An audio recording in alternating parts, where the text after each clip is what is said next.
It's January in the Swiss Alps and we've already had plenty of snowfall. You join me here on a 7-day winter adventure, starting in the snowy peaks of Grindelwald and going down to the vast icy lakes of Interlaken.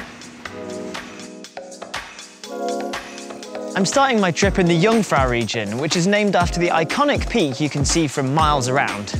I'm lucky enough to be staying in Grindelwald, which is an alpine town steeped in mountaineering history.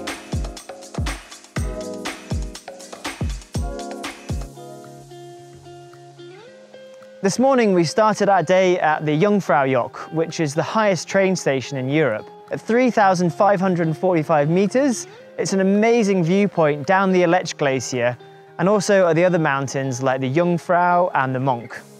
It's mind-blowing up here. I mean, you really feel like you're up in the mountains and it's just a random viewing platform in the middle of the mountains. It's just amazing. We went down and then into the glacier and through the ice caves that they've carved through the mountain.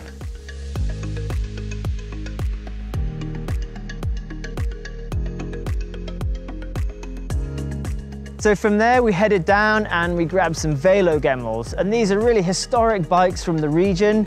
They're kind of like the cross between a bike and a sled. It has like a metal rail on the bottom and you ride those down the mountain using your feet for balance and also to stop yourself. It's a really good rush.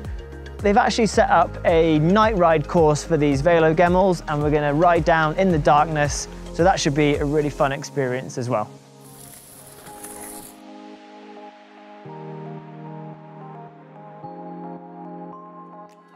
It's day 2 here in Grindelwald and we went skiing.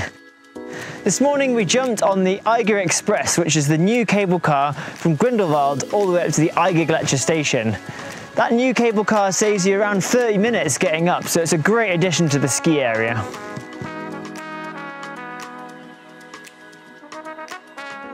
We're just here underneath the faces of the Monk and the Jungfrau and we're about to go skiing with Doris. So yeah, super excited to go and check out the pistes in Grindelwald. A little bit cloudy, but that means it's probably going to snow a bit later, so that'd be cool. But right now, good views, yeah, awesome.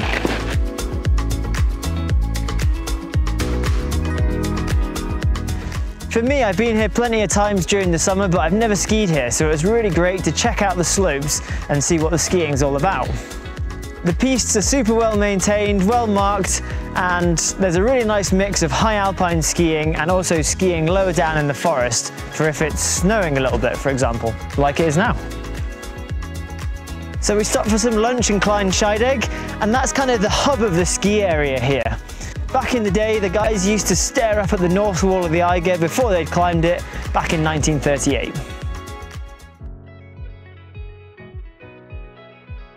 We've just skied down from an epic day's ski touring with Yannick, who is guiding me around today in the Hasliberg resort. As a guide myself, it was great to have a day off and get shown around by somebody local. With Yannick's knowledge, we found some hidden gems and some great powder stashes.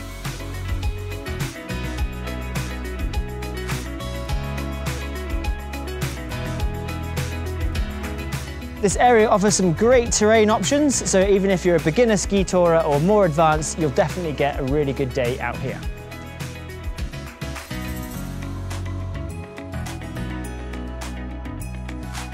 Obviously, me and Yannick were heading out to try and find more gnarly stuff today, but if you're new to this or you want to head out into the backcountry, don't worry, a mountain guide's job is to tailor the day to your needs. The views around here are absolutely epic. You can see the Eiger and the Wetterhorn, and also the lake at Brienz, and at the end of that is Interlaken, where I'm heading next.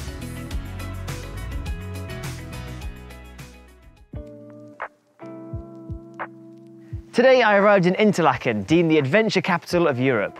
So as you can imagine, there's a plethora of activities, all within easy reach of the town centre. We're here in Sulwald, which is above Interlaken, and we're just going to go out for a nice little snowshoe in the fresh snow out in the forest. We took a little drive up through some snowy roads this morning, and on the way we stopped and had a look at some Alpenhorn. I had a go and I definitely need a little bit more practice.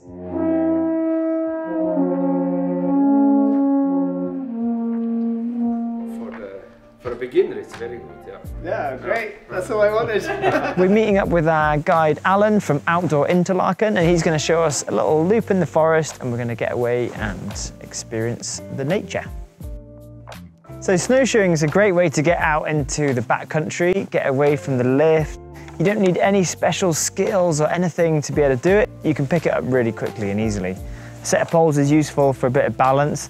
And using the snowshoes themselves, they're really self-explanatory. You just strap them onto your feet, and it just gives you that extra surface area on the snow. So if it's a little bit powdery or soft, you're not going to sink all the way down into the snowpack.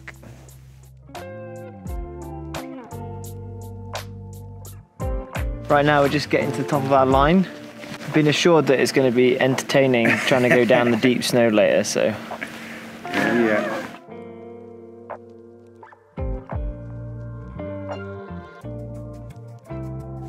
It's also really peaceful here, and I'm already feeling nice and relaxed just being out here in the snow.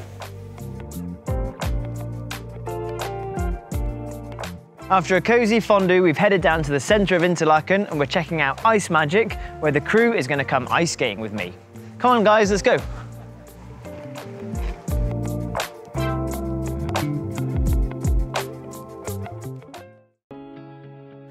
Today I had a beautiful and tranquil day out on Lake Brienz, which is just to the east of Interlaken.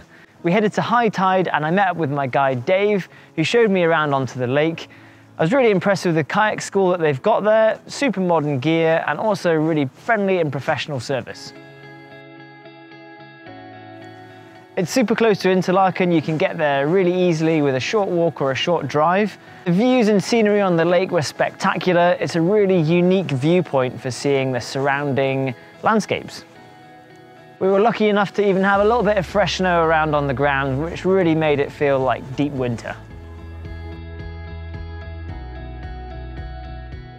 After the kayaking, we headed back into town and then hit the raclette raft, which is offered by Outdoor Interlaken.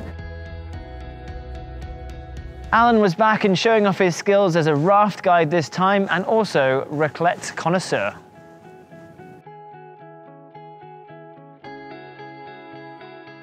The tour takes about an hour and 40 minutes, and it starts on the lake and finishes down in town, and you get to watch an epic sunset over the far end of the lake.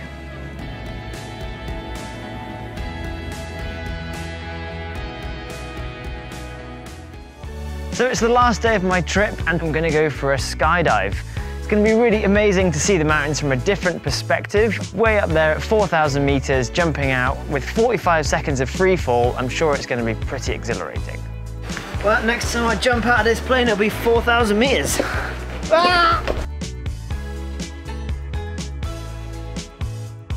Tiny bit nervous. I mean, it's not like the most natural thing to do, is it? Like take an aeroplane up to 4,000 meters, strap a big Yorkshire man to your back and jump out of an aeroplane.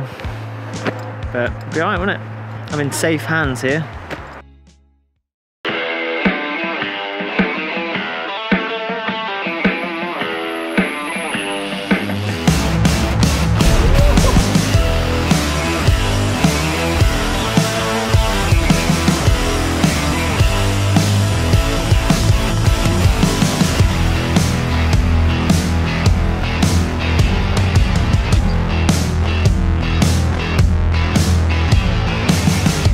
Pretty awesome, I'm going to admit. And Dave, the instructor, just what a good guy, just like talked me through it all, pretended like he'd unclipped from my harness for a little second. No, it was really cool, just bailing out, do a few rolls, do some spins, and then woof, the chute comes up and you're like, wow. And then some spirals with the chute up. Oh yeah, just such a rush. Definitely do it if you get the chance, absolutely. This afternoon I'm going to finish my trip with a relaxing cruise in a floating hot tub. I'm going to set sail on Lake Brienz for the final time. It's run by a company called Pirate Bay and it's called the Hot Tug.